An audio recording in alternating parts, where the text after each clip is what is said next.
കൃത്യമായിട്ട് എല്ലാവരും നല്ല രീതിയിൽ തന്നെ ആസ്വദിക്കണം കേട്ടോ. ഇത് നന്ദിയിൽ എത്തിയാണ് സ്ഥലമാണ് കണ്ടോ. നന്ദി ഉണ്ടോ, നന്ദിയിൽ എത്തിയാണ് വാഹനത്തിന് വേണ്ടി നിർമ്മിച്ചാക്കണ മണ്ഡപമാണ് ഈ കാണുന്നത്. നല്ല അടിപൊളിയാണ് കാണാനായിട്ട് എന്ന് പറഞ്ഞു കഴിഞ്ഞാൽ കണ്ടില്ല. ഇത് ക്ഷേത്രത്തിൻ്റെ കവാടം നമ്മൾ കയറണത്. പക്ഷെ അങ്ങോട്ട് മൊബൈൽ ഫോൺ അലൗഡല്ല നമുക്ക് തോന്നുന്നുണ്ട്. നമുക്ക് ഫോട്ടോ ഒന്നും എടുക്കാൻ പറ്റില്ല ഉള്ളിലേക്ക്. ഇത് ഇവിടുത്തെ കൊടിമരം. ഇത് നന്ദിനി എത്തിയേക്കണ മണ്ഡപം. ഇത് ശിവനാണ് ഇവിടെ പ്രതിഷ്ഠ, നടരാജനാണ് ഇവിടെ പ്രതിഷ്ഠ ഉണ്ടല്ലേ. നന്ദിനായിരിക്കണം. അത് വെയിലിൻ്റെ ഈ ബ്രൈറ്റ്നസ് കൊണ്ട് കാണാൻ പറ്റാത്തതാണ്. ശിലായുഗം എന്നൊക്കെ പറയുമ്പോൾ ശിലയും കൊണ്ട് കൊത്തിയെടുത്ത ഇതെല്ലാം പുരാവസ്തു വകുപ്പിൻ്റെ അണ്ടർ കൺട്രോൾ വന്നതാണ്.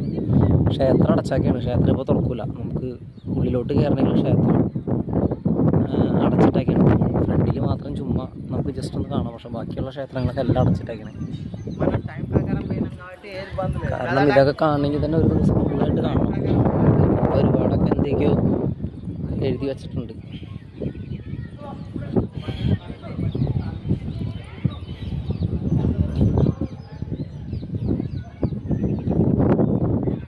ഇത് ഇതിൻ്റെ ഒരു വശം മാത്രമേ ഉള്ളൂ. ഇതിൻ്റെ ഒരു വശം മാത്രമാണ് നമ്മൾ കാണുന്നത്. ഇനി ചുറ്റിനും ഇനി വീണ്ടും കാണാനുണ്ട്. കണ്ടല്ലേ, ശ്രീലകം മണ്ണാക്കുന്നത് കണ്ടില്ലേ.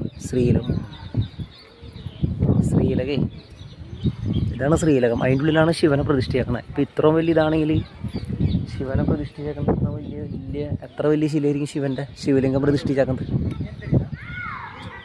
കണ്ടില്ലേ.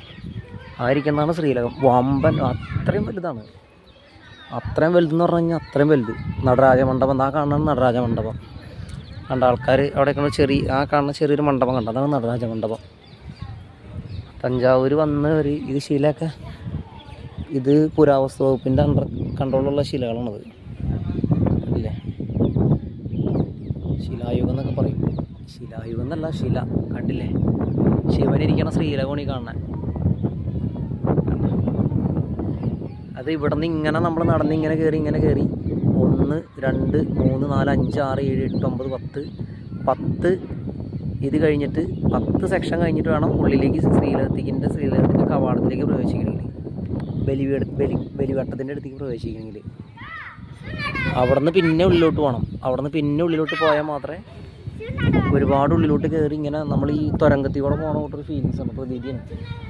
എന്നാൽ മാത്രമേ നമുക്ക് ശിവനെ ദർശിക്കാൻ പറ്റുള്ളൂ.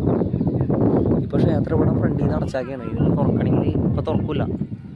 ഞങ്ങൾ കുറച്ച് കഴിഞ്ഞിട്ട് വരും. തുറന്നിട്ട് ഇതിൻ്റെ അകത്ത് കയറി എങ്ങനെ എത്രത്തോളം ശിവലിംഗം ഉണ്ടെന്നുള്ള കേസ് ഞങ്ങൾ പോയി കണ്ടിട്ടേ ഞങ്ങൾ ഇവിടെ നിന്ന് ഇറങ്ങുള്ളൂ. കാരണം ഇത്രയും ദൂരം വന്നിട്ട് ഇത് കണ്ടില്ല. ഇത് അമ്പലത്തിൻ്റെ എൻ്റെ അല്ല, ഇത് മതിൽ കെട്ടണം അമ്പലത്തിൻ്റെ.